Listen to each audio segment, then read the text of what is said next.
Dagdag pa ni Pilsang isa ding master, handa siyang magpadala ng mga sundalo na naka-off-duty bilang bodyguard ni Taejo kung kinakailangan. Upang makasigurado na okay lamang si Taejo, handa din si Juntae isa ding master na mag-order ngayon din ng restorative medicine para sa kanya upang makasigurado. Habang sila'y nagtatawanan, naiwan si Jung-hak na naiinis at nagtataka, hindi niya alam kung parte ba ito ng koneksyon ni Taejo sa pamamagitan ng kanyang ama. Ang laki ng problema niya lalo na dahil ang mga taong ito ay mga master tulad niya. Wala siyang pagpipilian sa mga sandaling ito kundi umatras sa ngayon, ngunit sinisigurado niya na pagbabayaran nila ito pagdating ng araw. Tinukso naman siya ni Lieutenant Jin Hang, tinanong niya siya kung bakit aalis na siya agad-agad at hindi muna manatili sa lugar na ito. Napalingon siya at sumagot, hindi ganun kalibre ang kanyang oras tulad nila kaya't aalis na siya. Nang marinig niya ang rason ni Jung-hak, hindi niya maiwasang matawa at hindi niya ito inaasahan. Napatigil siya sa kanyang paglalakad, tinanong kung ano ang ibig sabihin ni Jin Hang sa kanyang sinasabi na hindi niya ito inaasahan.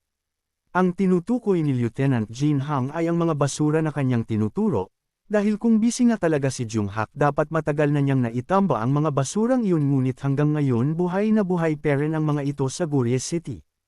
Hindi niya pinansin ang mga sinabi ni Lieutenant Jin Hang, inutusan niya lamang ang kanyang mga kasama na dalhin ang mga witness na iyon at sila na ang bahala pagkabalik. Ngunit pinigilan niya sila, may iwan sa kanila ang mga taong ito at ang militar na ang bahala.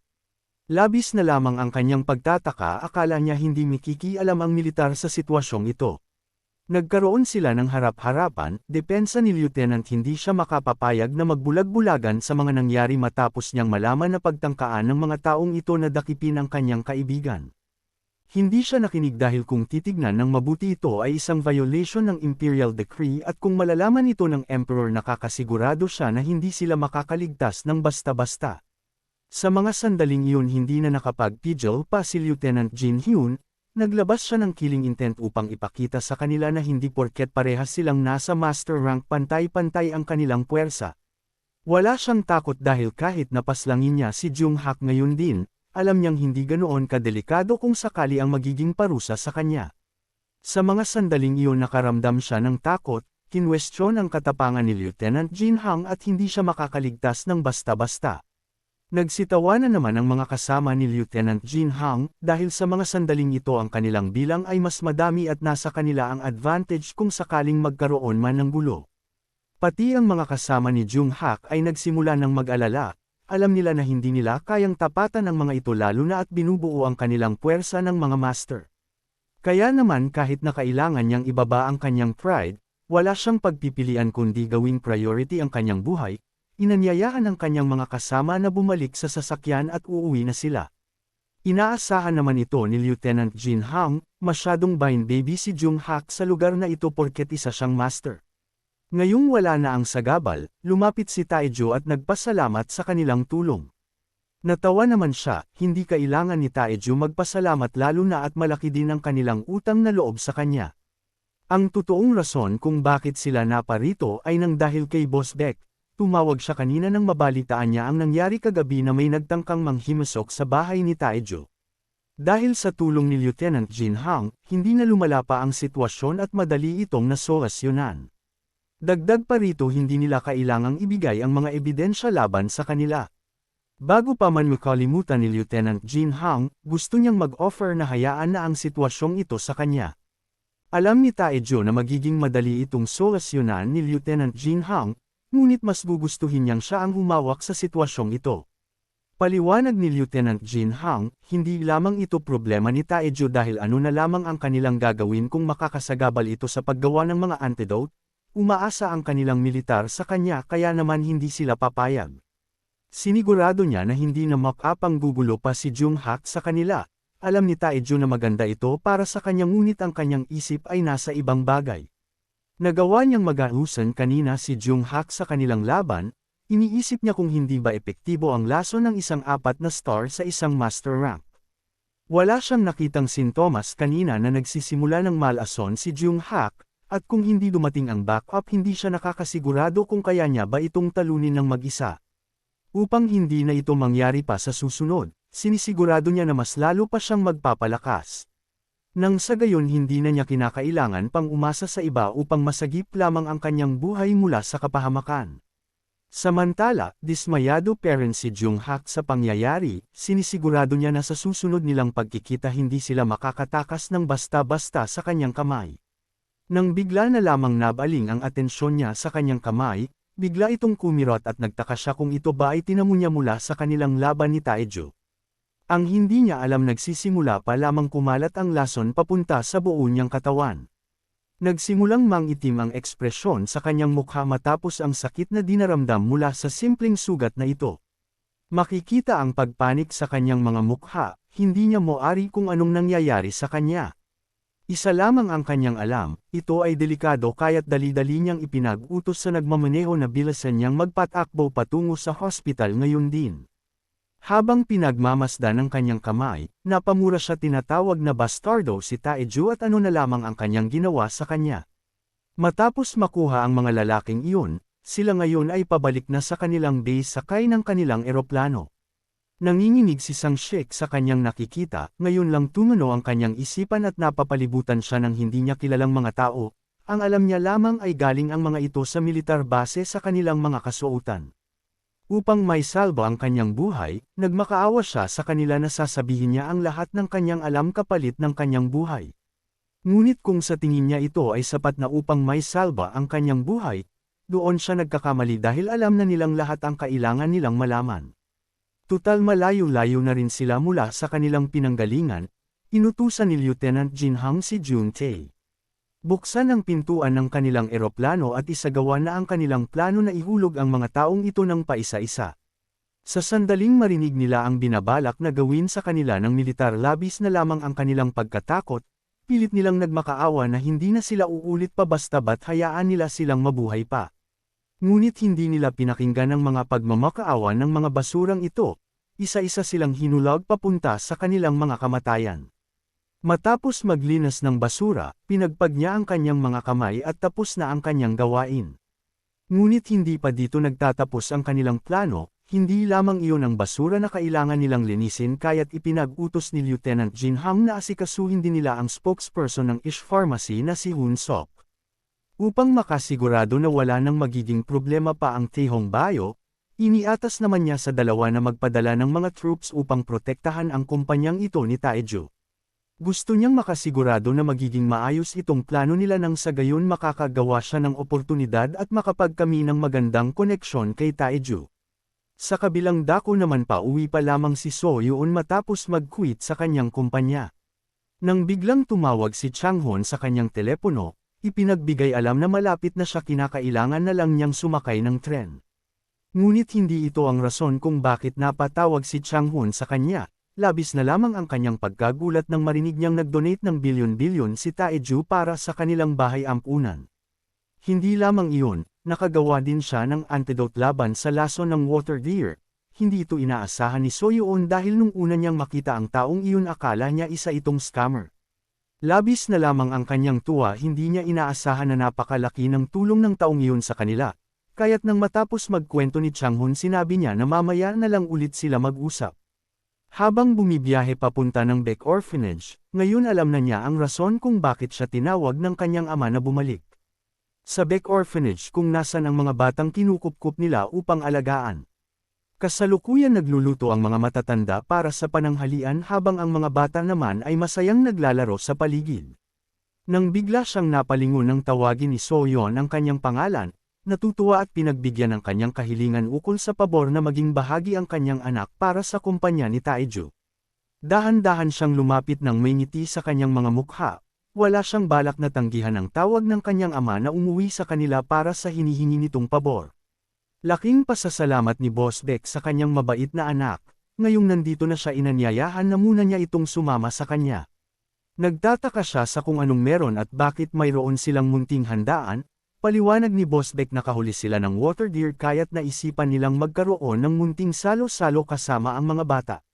Nang marinig niya na water deer ang kanilang niluluto kahit na ito ay nakakalason labis na lamang ang kanyang pagkagulat. Doon niya napagtanto na totoo nga ang mga nasabi sa kanya ni Changhon, hindi din ito itinanggi ng kanyang ama at ito ang rason kung bakit sila kakain ngayon ng water deer na dati ay hindi nakakain. Matapos magkwentuhan ng dalawa, inanyayahan niya ang kanyang anak na puntahan si Taejo nang sa gayon makapagpakilala ng mas maayos kumpara sa una nilang pagkikita. Hindi lang pag-provide ng tulong ang ginawa ni Taejo sa bahay ampunan, kasama ng pinansyal siya rin ay tumutulong ngayon sa mga gawain tulad ng pagbibigay ng pagkain. Matapos maubos ang pila, lumapit na sina Bosbek at kanyang ipinakilala ang kanyang anak na si Soyeon, ang tao na tinutukoy niyang makakatulong sa kanilang Taehong Bayo. Agad naman niya itong binati, sinabing ikinagagalak niya siyang makita muli. Base sa kanyang pagkakaalala, nagkita na silang dalawa nang siya ay nananatili pa sa bahay ampunan kung saan siya gumagawa ng mga mosquito antidote. Hindi niya inaasahan na maaalala pa ito ni Taejo kaya naman ikinatuwa niya ito. Humingi din siya ng pasensya dahil noong araw na iyon hindi siya naging magalang, kaya't bilang kapalit gagawin niya ang buo niyang makakaya para sa Taehong Bayo. Nang makita ang determinadong ekspresyon sa kanyang mukha, ikinagagalak ito ni Taejo, pinasalamatan siya sa tulong na maibibigay nito upang mas lalo pang mapalago ang Taehong Bayo. Habang abala sila sa kanilang pag-uusap, mayroong mga tao na paparating sa kanilang direksyon. Nakuha nito ang atensyon ni Taejo lalo na at napakadami ng kanilang bilang. Isa sa kanila ay lumapit sa kanya, sumaludo at nagpakilala. Sila ay ang puwersa ng militar at na-assign para sa seguridad ng Taehong Bayo. Hindi niya tinanggihan ang kanilang pagdating, bagkus nagpapasalamat pa nga siya sa maibibigay nilang seguridad, ngunit sa kasamaang palad wala siyang maibibigay na kanilang matutuluyan. Hindi naman nila ito minasama, dahil sa katunayan dala-dala nila ang kanilang mga encampment gear para sa sitwasyong ito. Upang makabawi kahit papaano, inanyayahan ni Taejo ang kanyang mga bisita na kumain na muna. Mayroon silang nilutong na ulam at ito ay karne ng water deer.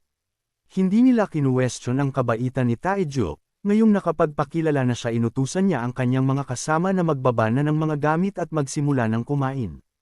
Habang pinagmamasdan ang lahat ng pangyayaring ito, hindi maiwasan ni Taejo na maging emosyonal dahil ngayon hindi na siya nag-iisa, mayroon siyang faction na kanyang pinangangalagaan. Samantala tayo naman ay pupunta muna sa Goryeo Castle, kung si Taejo ay masaya sa mga nangyayari nitong nakaraang araw. Namre-rebel mo naman si Hoon Sok, ipinatawag siya ng Autonomous Committee para sa isang pagpupulong kung saan siya ay hinitulang guilty sa kasong pag-blackmail ng mga maliit at malalaking pharmacy. Matapos maibigay ang lahat ng nasabing ebidensya laban sa kanya, tinanong siya ng hukom kung ano ang kanyang masasabi at inaamin niya ba ang kanyang pagkakamali.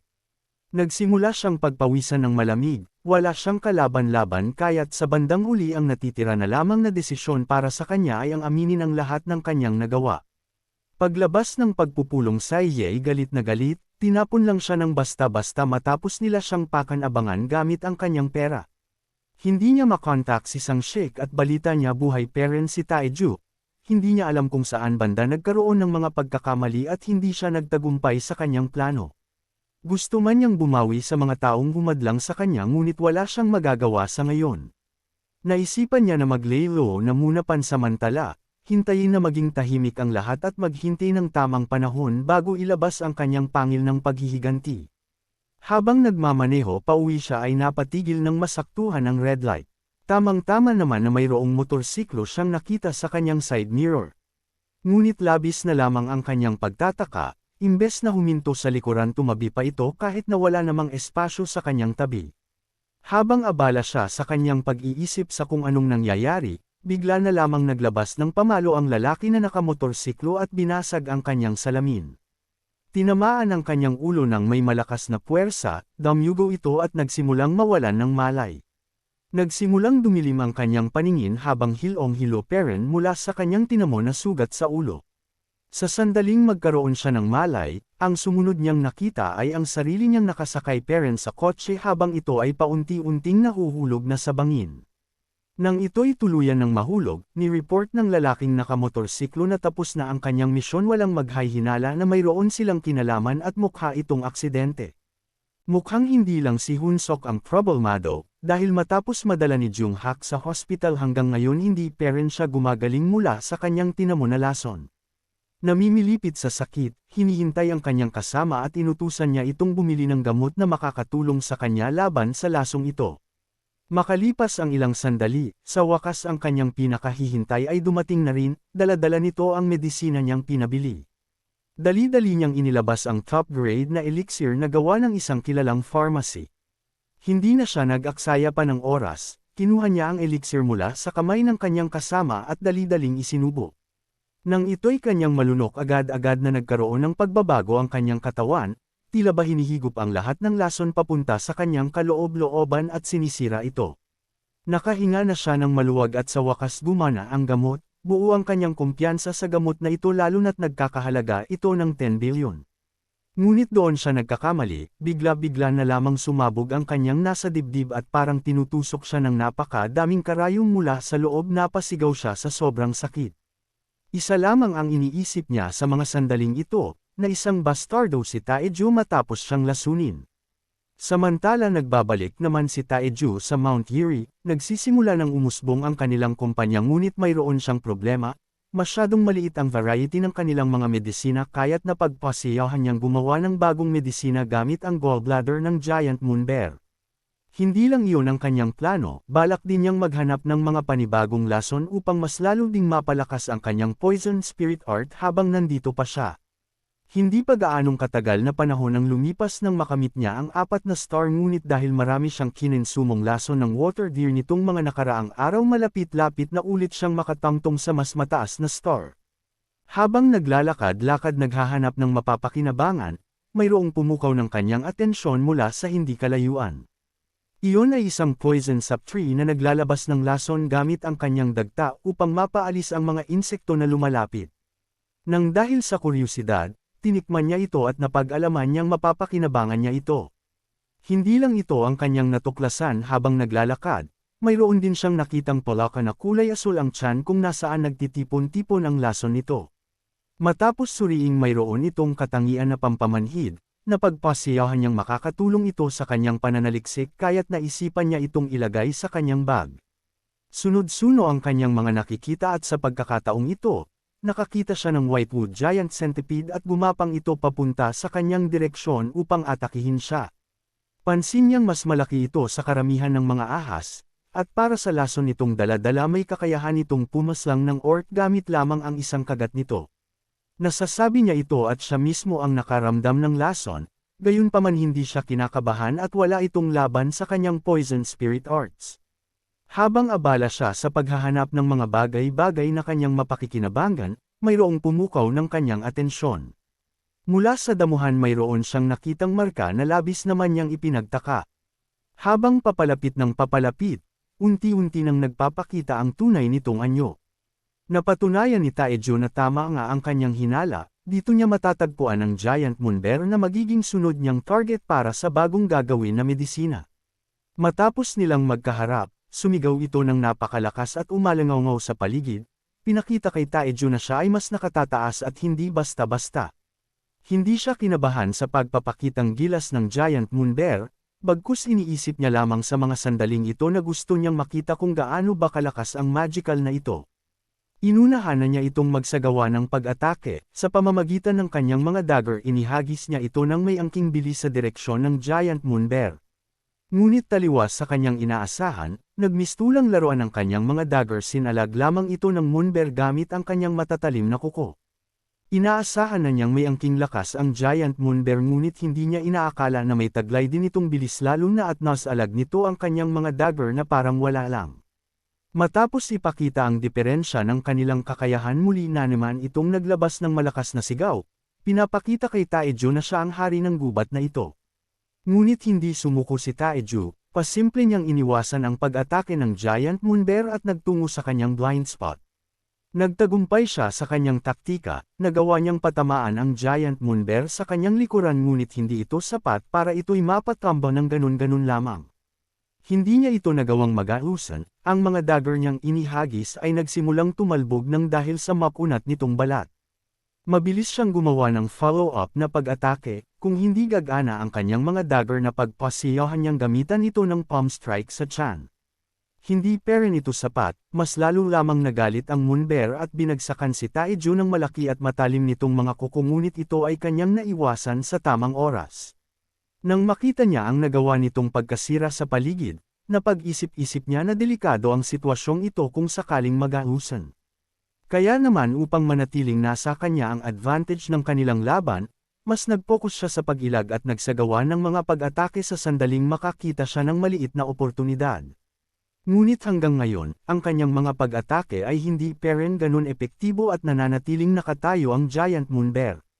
Napagtanto niya na tama nga ang kanilang sinasabi, na ang Giant Moon Bear ay mas malakas kumpara sa mga nasa expert rank kaya't mahihirapan siya kung gagamitan niya lamang ito ng 4 na Star Poison Spirit Art. Gustuhin man niya o hindi wala siyang ibang pagpipilian, kakakuha lamang niya ng mga insekto at hayop na may lason ngunit kailangan niya muna itong ipagpaliban. Dali-dali niyang binuksan ang kanyang bag, nilabas ang kanyang mga nahuli. Nang walang pag-aalinlangan, nagsimula siyang kainin ang mga ito ng walang preparasyon. Mapa hayop man o insekto, wala itong ligtas sa kanya pilit niya itong nilunok kahit na hindi ito kanais-nais. Nagsimulang damaloy ang poison energy mula sa kanyang merid ions na parang alon, kailangan na lamang niya itong gawing poison essence at siya'y magtatagumpay sa pagkamit ng bagong lakas. Pagkalipas ng ilang sandali siya'y nagtagumpay, nagawa na niyang maabsorb ang lason na kanyang kinuha mula sa kanyang mga kinain. Labis ang kanyang tuwa, nagawa na niyang makamit ang 5-star sa Poison Spirit Art at nang dahil dito mas lalo pang tumindi ang kanyang aura. Nagbago ang kanyang mga tingin, mas lalo pa itong napuno ng kumpiyansa dahil sa pagkakataong ito magbabago na ang lahat. Nagsimula siyang dukutin ang bago niyang sandata, ang bagay na kanyang inihanda sa sandaling makamit niya ang 5 star. Iyon ay mga paru-paro na gawa sa metal, tinatawag niya itong blood butterfly nang dahil sa kakayahan nitong nakatago. Kumpara sa kanyang mga dagger, higit na mas mabilis ang sandatang ito kaya't hindi na siya nag-aksaya pa ng oras at inatasan itong lumipat papunta sa Giant Moon Bear. Hindi lamang bilis ang nangingibabaw, dahil sa pamamagitan ng paggamit ng kanyang internal energy nagagawa niya itong kontrolin gamit ang kanyang isipan at ilagan ang pag-atake ng Giant Moon Bear. Dahil hindi niya nagawang sirain ang mga blood butterfly ang isa sa mga ito ay tuluyan ng nakalagpas ng kanyang depensa, tinamaan siya sa mata. Hinilamang iyon ang target ni Taeju dahil upang makasigurado na mababawasan niya ang pandaman ng Giant Moon Bear, sinira din niya ang pandinig nito. Nagsimulang manginig ang kanyang paningin, na para bang umiikot ang mundo at nawawalan na siya ng balanse. Kinalaunan tuluyan na itong bumagsak, hindi kinaya ang lason na damaloy sa kanyang katawan na dala-dala ng pag-atake ni Taejo.